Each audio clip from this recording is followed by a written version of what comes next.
Welcome to another edition of Carnivore Bites. I'm your host, Jeff Sherman, along with Dr. Eric Lopkin.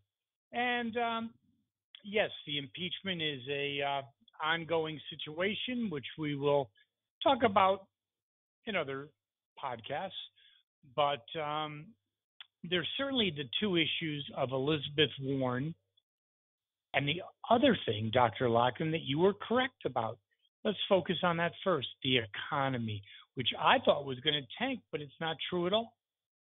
No, the economy is chugging along quite well. Really well. We had GDP up another 2.1% over the quarter, which is better than what at any time during the Obama administration, what he was calling the new normal.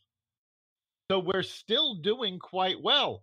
And, basically, at this point, the big thing holding the economy back is trade talks.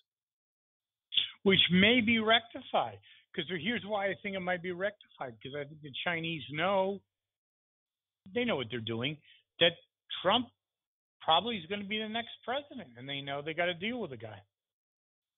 Well, China has issued statements saying they want to have a deal.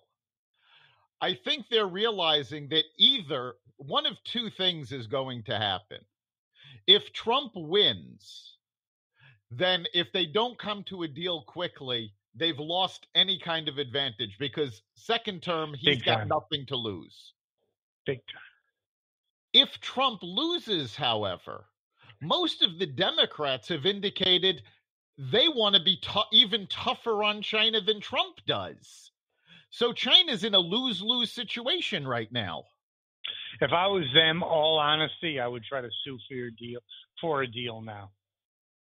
Oh, absolutely. I mean, right now, the world is against them.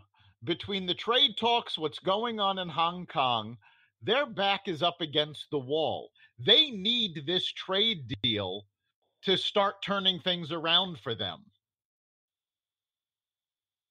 100% agreed.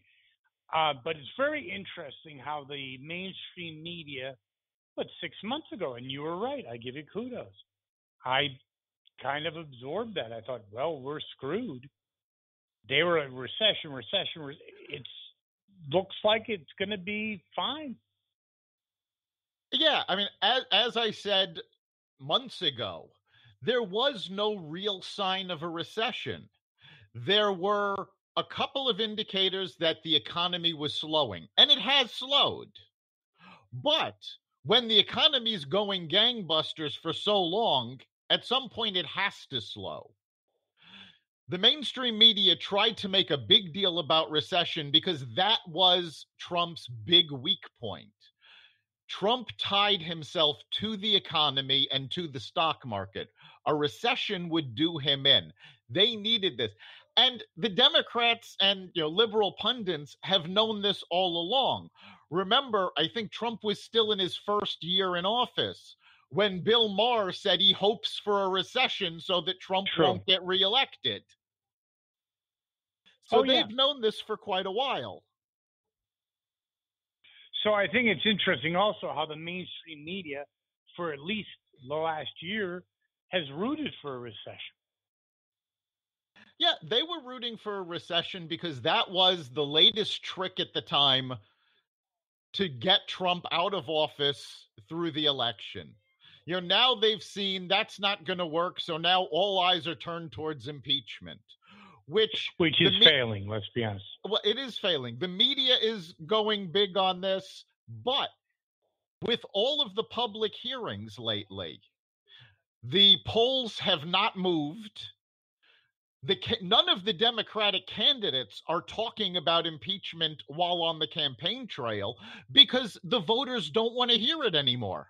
No, I think that the longer it goes on, listen, I'm really as honest as I can. I think the longer it goes on, it's just nothing's happening. It doesn't shift has been pretty much the Achilles heel of the Democrats. He drove them and the gang have drove them into the ditch. Well, I mean, between the Mueller report and the recession and impeachment, people are looking at the Democrats now as the boy who cried wolf. Every time they say they've got something, oh, well, no, they really didn't.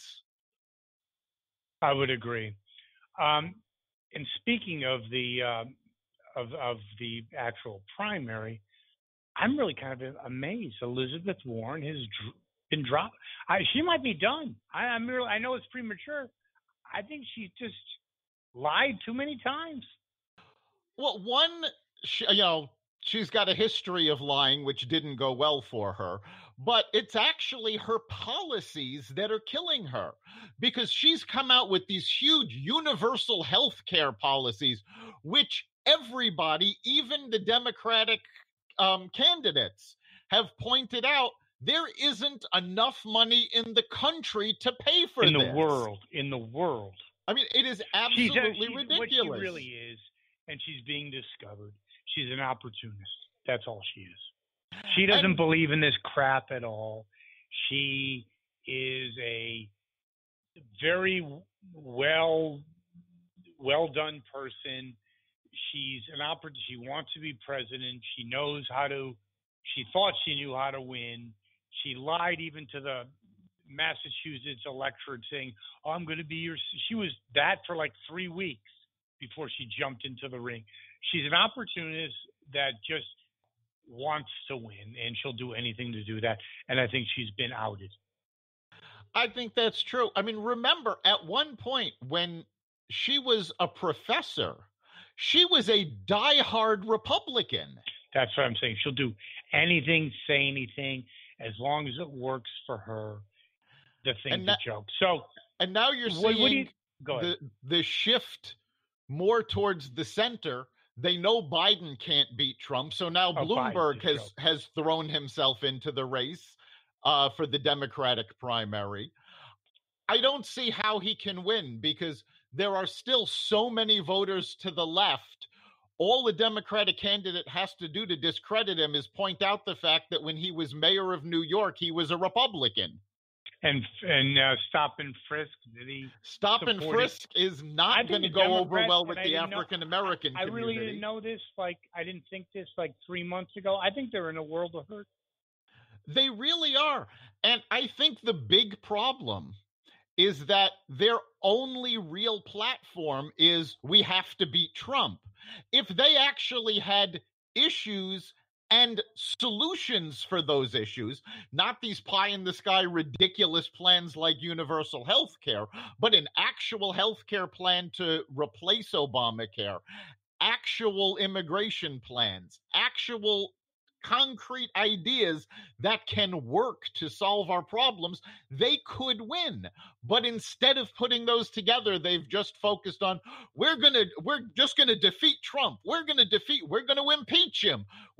Basically all they want to do is get rid of Trump, and everything they're doing, they're throwing everything against the wall, and it's all failing. But in closing, do you agree that Schiff was basically the Achilles heel? I think he sidetracked the party into oblivion. I don't know if it was just Schiff, but he certainly had a big part in it. I think Nadler had something to do with it.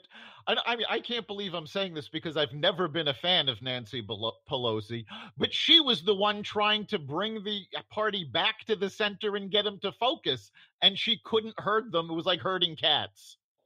No, I agree 100. She tried, and then she said, "The heck with it." She did think that the phone call before the excerpt came out or the transcript came was going to be the smoking gun. At least I'll run with it.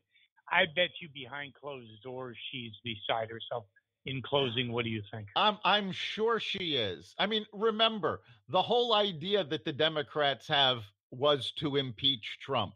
You had what's her name in Congress yelling on videotape, "We're going to impeach them," the MF, yes, and this was long before the phone call or anything they've brought up. So they had decided they were going to try to impeach him regardless of the facts. Okay, but in closing, does it shock you that the Democratic Party, yes, you might have disagreed, have gone so far off on the rails? Oh, it amazes me. I Shocks me. thought by now they'd have gotten their act together. I understood them being in chaos in 2018. They were still reeling from the loss. They were trying to take back Congress, and they did take back the House. But I thought once they took back the House, they were going to start focusing on issues, and it just never happened. Agree. Well, Dr. Lopkin, this concludes our Thanksgiving edition of Carnivore Bites. We'll be back next week. See you then. You've been listening to Carnivore Bites, part of the Exvadio podcast network. You can catch us every week on carnivoreradio.com, exvadio.com/podcasts, the Apple Podcast Store, Google Play, Spotify, iHeartRadio, and wherever you find podcasts.